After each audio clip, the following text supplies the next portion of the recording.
You ever have your computer just lock up? You're in the middle of something important and bam, everything just freezes. The mouse doesn't move, the keyboard does nothing. Well, you might have just run into a really tricky problem called a deadlock. So let's pull back the curtain and figure out what's really going on with one of the classic puzzles in operating systems. To really get what's happening inside your computer, just look at this picture. It's perfect. You've got two trains on one track staring each other down. Neither one can go forward, neither can go back. They are absolutely completely stuck. This right here, this is a deadlock in the real world, a total standstill.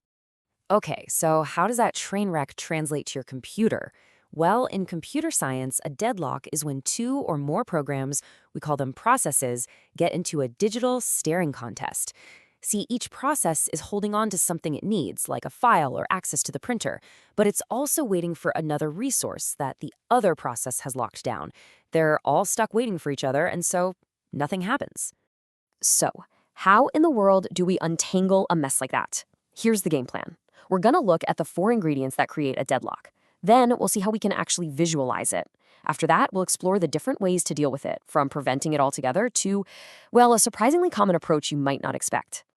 Right, so a deadlock isn't some random glitch that just pops up out of nowhere.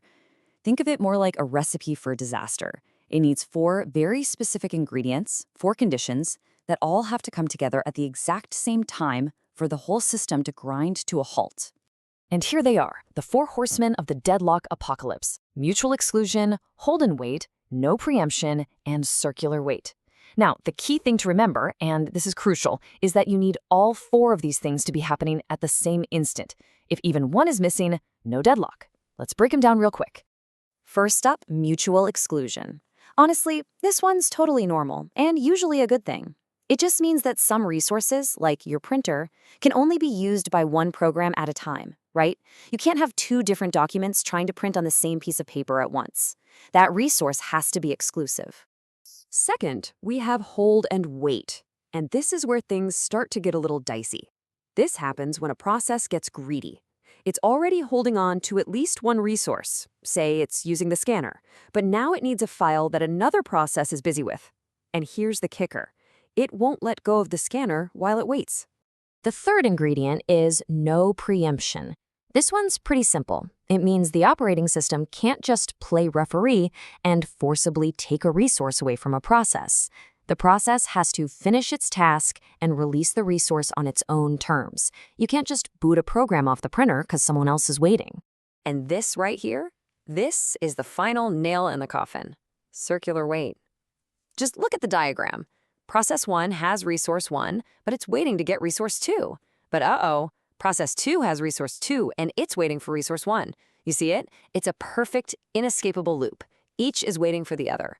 When you get all four conditions, you get gridlock. Okay, so these deadlocks are happening deep inside the operating system, right? How can we possibly see what's going on? Well, there's a pretty cool diagnostic tool for this, kind of like a blueprint for the system, called a resource-allocation graph. It lets us visualize these invisible traffic jams. And reading these things is way easier than it looks. Circles are your programs, your processes. Rectangles are the resources they need. If you see an arrow going from a circle to a rectangle, it means, hey, I'm waiting for that. And if the arrow goes from the rectangle to the circle, it means, I've got it, I'm using it. That's pretty much it. Okay, now this is where it gets really interesting, a real aha moment. On the left, you see a graph with a clear cycle, and yep, those processes are deadlocked for sure. But now look at the one on the right. There's a cycle there too, but believe it or not, there is no deadlock. So what gives? Look closer. The resource has multiple instances, multiple dots. That means process 4 can finish up, release its resource, and that breaks the chain for another process. So here's the big takeaway. A cycle is like smoke. It's a huge warning sign, but it's not always the fire, especially if you've got more than one of that resource available. So we can spot the problem, we can even draw a map of it. So how do we stop it from ever happening?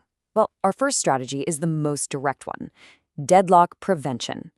The whole idea here is to make deadlocks structurally impossible by taking away one of those four ingredients we talked about earlier. For instance, what if we decided to break the hold and wait condition? We can make a new rule. Any program has to request every single thing it will ever need all at once right at the very beginning. If it can't get everything, it gets nothing. Now, this works. It absolutely prevents deadlocks. But you can probably see the huge downside, right? It's incredibly inefficient. A program might need the printer for just 5 seconds at the end of a 2-hour job, but with this rule, it has to lock it down the entire time, making everyone else wait. Because prevention can be so clunky and slow things down, there's a smarter, more nimble approach: deadlock avoidance. Instead of these rigid, always-on rules, the system acts more like a chess master. It looks ahead. Every time a program asks for a resource, the system analyzes the request and asks, if I grant this, could it lead us into a trap later on? And the key idea here is something called a safe state. Before the system says yes to any request, it runs a quick check. It asks, is there still at least one possible sequence of events that would allow every single process to eventually finish its job? If the answer is yes, we're in a safe state. Go ahead. If the answer is no, then the process has to wait, even if the resource is technically free right now. The most famous way to do this is called the banker's algorithm.